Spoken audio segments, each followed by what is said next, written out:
आपने बोला था कृष्ण हमारी आत्मा, राधा हमारी शक्ति। शकुनी कौन था? बस वही शकुनी, वो जो भ्रम में हमें डाल देता है, 24 घंटे हम भ्रम में पड़ जाते हैं, हमें बहकाकर ऐसे अंदर का जो शिविर में इस पे हमने बातें की थी, और हम तत्व दृष्टि से भगवत गीता पे हम प्रवचन जरूर करेंगे बाद में समय लेकर, ठीक है। इतना भी तो समझ लो कि वो शकुनी भी सी कौरवों में से एक था। कौरवों को बुरा ही चाहता था वो, लेकिन हमारे अंदर भी है ना वो कौन है जो हमें बार-बार। मैं जो दिया था ना वो थोड़ा सा पढ़ लेना, यहीं पे है ना, उसी में मिल जाएगा। वहाँ पे है क्या? इस पे भी बताता हूँ आपको। ये सब हमारे निरोध के लिए ही बताया गया है, लिखा गया है। और इसके बाद विवाद में भी हमें ज़्यादा नहीं पढ़ना है कि कभी राम हुए या नहीं हुए, कृष्ण हुए या नहीं हुए। उसमें जो लिखा है, उन्होंने जो इशारा किया है, अगर वो तुम्हें प्राप्ति हो गई तो तुम्हारे लिए तो रामकृष्ण ऐसे ही मर गए। सीधी सी बात है। राम और कृष्ण कहाँ रहेंगे? यहीं रहेंगे ना, कल्पना में ही रहेंगे। असली राम जब आ गया तो छवि वाला राम चला गया। वास्तव में वो राम ही ब्रह्म है, मेरे लिए कोई फर्क नहीं है। आप राम को हो, परमात्मा को हो, कृष्ण को हो, शिवा को हो, आत्मा को हो, ब्रह्म को हो, वो एक ही है। लेकिन ये बाहर में जो लोग जिस प्रकार से पकड़े हुए हैं, वो राम जो मानव रूप में आए उसी को पकड़े हुए हैं, उसको यहाँ छोड़ नहीं पा रहे हैं। वो जो कृष्ण कभी आए उसी को पकड़े हुए हैं, साकार रूप में अवतारों को पकड़े हुए हैं। ये कैसे मुक्त होंगे? हमारे शिविर में क्या करवाते हैं? ध्यान करो, राम को जलाओ, कृष्ण को जलाओ। ध्यान में इन सबको भस्मसात करवाते हैं।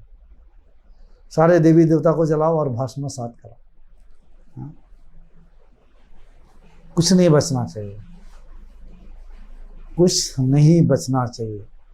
तो असली राम प्रकट होंगे, असली कृष्ण आएंगे। और जब असली कृष्ण आ जाएंगे, अब भेदभाव कैसा रहा? अभी भी बचा कोई मुसलमान, यहूदी, पारसी, कोई क्रिश्चियन वाले? भेदभाव कोई बचा? असली कृष्ण आने के बाद आपके राग, द्वेष, काम, क्रोध भी बच जाएगा।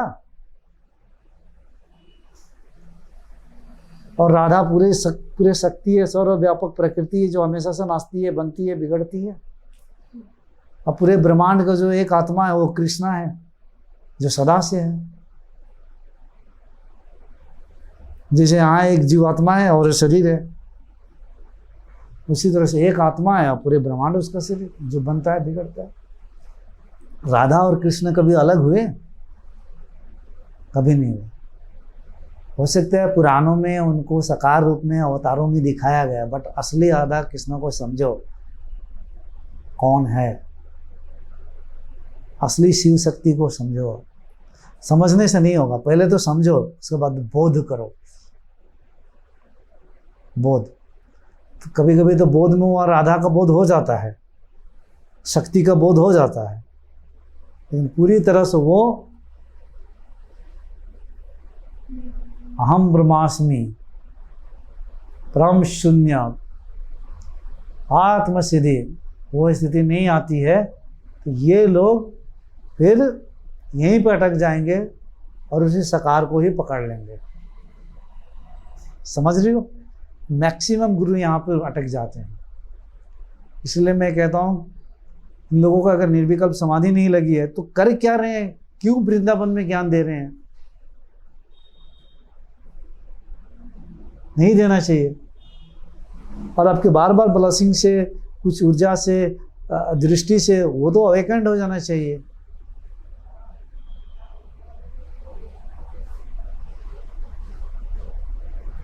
लेकिन ये भी क्या करें, बचपन से ट्रेनिंग मिलती है, ब्राह्मण परिवार के होते हैं, बचपन से पढ़ के आते हैं, सारा याद है, बोल देते हैं। कभी किसी को उसमें भी कुंडलिनी जागरण की अनुभूति हो गई, वहीं पे फिर रुक गए। जैसे कभी अद्वैत की बात करेंगे, अहम शून्य की भी बात करेंगे, फिर सकार रूपी सारे पुराणों को कहानियों को सच भी बताएंगे। साधक तो भ्रमित हो जाएंगे, फिर भ्रमित हो जाएंगे। मैं कहता हूं कि पुराणों की कहानी सच है या झूठ है इसमें भी मत पढ़ो, उसमें क्या लिखा है। कहीं ब्रह्म की अनुभूति के बारे में लिखा है, उसको पकड़ लो, बाकी तुम्हारा तो ऐसे ही मिट जाएगा, ऐसे ही मिट जाएगा। हाँ बोलो, क्या बोले थे? ये तो बस कहने के लिए नाम है, वो नाम भी नहीं है। नाम भी नहीं है, मतलब समझाने के लिए, बोलने के लिए नाम एक एग्जैक्टली नाम भी नहीं है, ये है ही कहाँ। चित्त को एकाग्र करने के लिए मूर्ति पे एकाग्र कर रहे हो, ठीक है, लेकिन एक गुरु इसके पीछे का विज्ञान बताना पड़ेगा कि तुम्हें इसके चित्र एकाग्र कर रहे हो, कंसंट्रेशन कर रहे हो, इसके परे तुम्हें चला जाना है। असली में मुक्ति पाना है तो सीधा गुरु के शरण में जाओ, लेकिन वह गुरु जो पक्का गुरु है।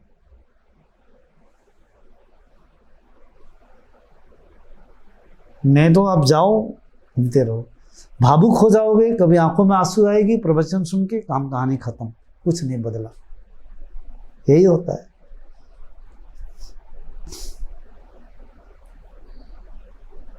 मतलब नाम तो एक सहायक, नाम भी नहीं है, कुछ नहीं है, कुछ कहा ही नहीं जा सकता, उसके बारे में हम कल्पना ही नहीं कर सकते हैं, विचार ही नहीं कर सकते हैं, कोई निर्णय नहीं ले सकते हैं। अनिर्वाचनीय, अव्याख्या, अकल्पनीय,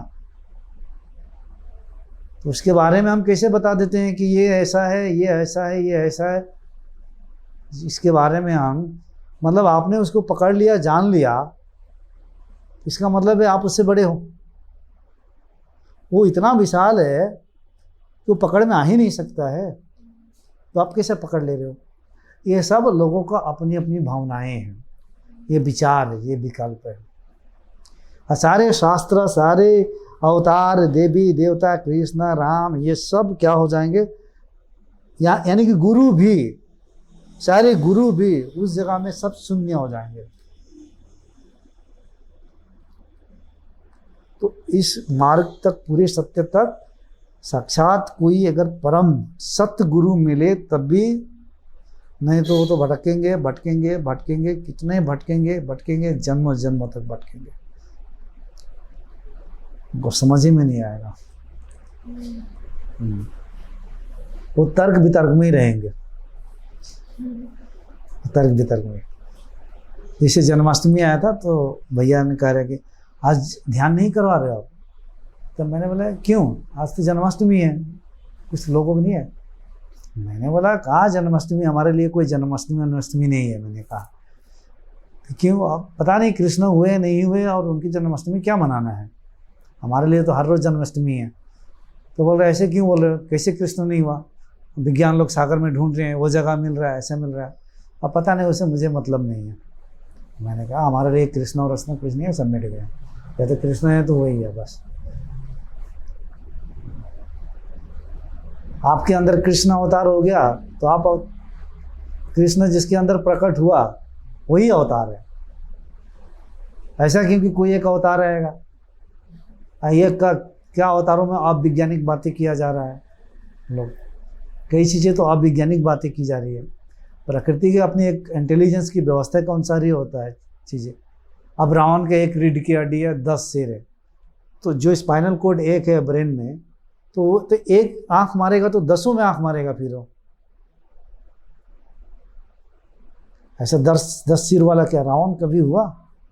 या आपके अंदर कि कुछ सिस्टम को रावण कहा जा रहा है, या आपकी आत्मा को राम कहा जा रहा है, कहीं आपको मन को तो सीता नहीं कहा जा रहा है, या कहीं आपके अंदर की कुंडलिनी शक्ति को तो सीता नहीं कहा जा रहा है, कभी आपके होश को तो लक्ष्मण नहीं कहा जा रहा है, या आपके अंदर की तो ही नहीं है।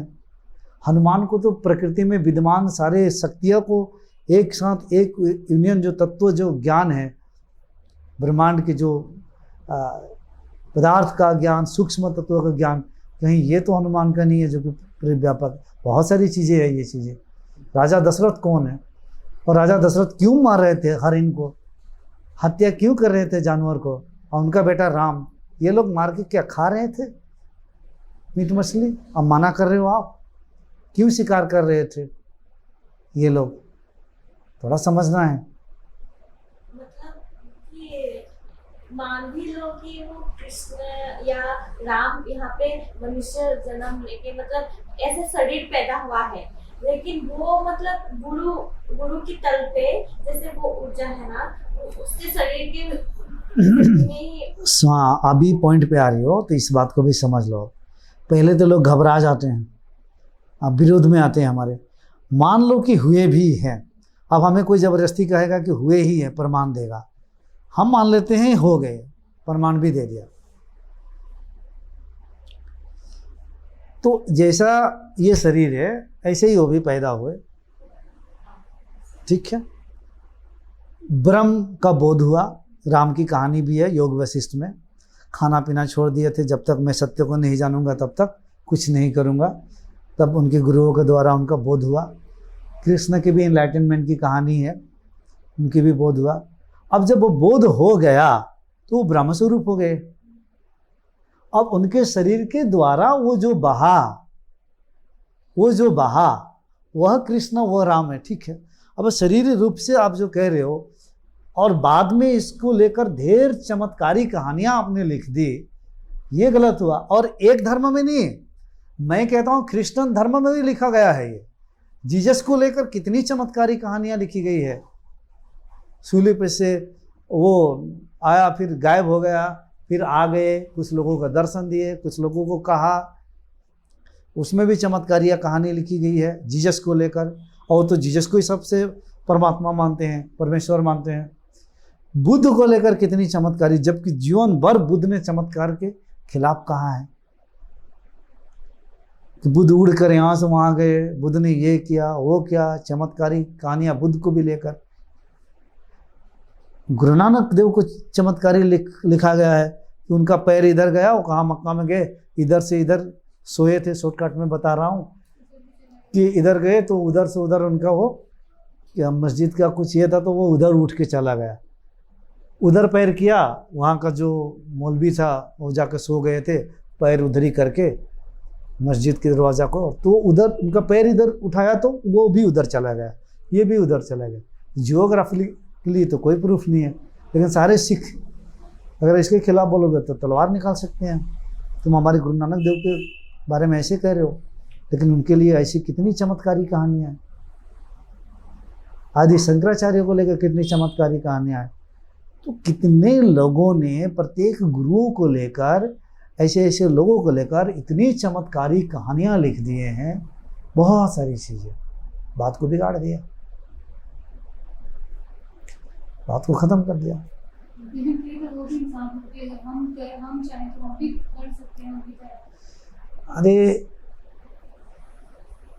इंसान ही थे, इंसान से देवता बना, दैविक संपदाएं आई तो देवता बन गए। अब देवताओं से ब्रह्म बोध करके ब्रह्म स्वरूप हो जाओगे। और बुद्धिज्म में और ऐसे भी जैनिज्म में कहा जाता है जिसने सत्य को जान लिया वही भगवान है, क्योंकि वो सत्य को जानकर सत्य में मिट गया तो सत्य ही बच गया।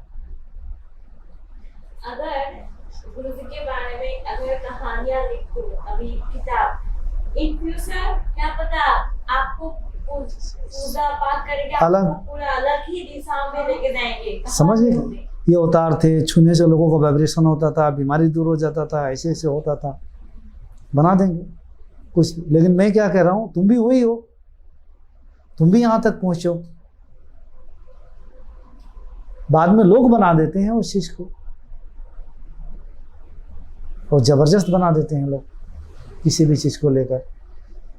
तो ये क्या किया जाए, ये बना देते हैं लोग। लेकिन सबके अंदर देखो, ईश्वर कभी भी पक्षपात नहीं करता है, वो सबके लिए एक बराबर है।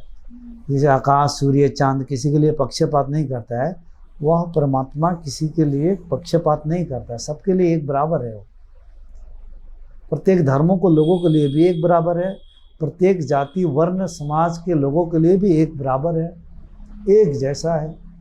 एक सा है, सदा से। ये सब लोगों ने बनाया है सारा सिस्टम। और ये जो बना है सिस्टम, ये माया का रूप है। इस माया के रूप से मात्र कोई सतगुरु ही इस भव के बंधन से, माया के द्वैत रूप से अद्वैत तक लेके जाता है, अद्वैत तक लेके जाता है। मात्र कोई एक सतगुरु है। इसलिए समय समय पे गुरु आते गए, बताते गए, निकालते गए, फिर उस गुरु को फिर लोगों ने उसी को फिर सब कुछ मान लेता है। फिर कोई आता है बोलता है उससे भी छोड़ो तुम। ये चल रहा है, ये चलते जाएगा।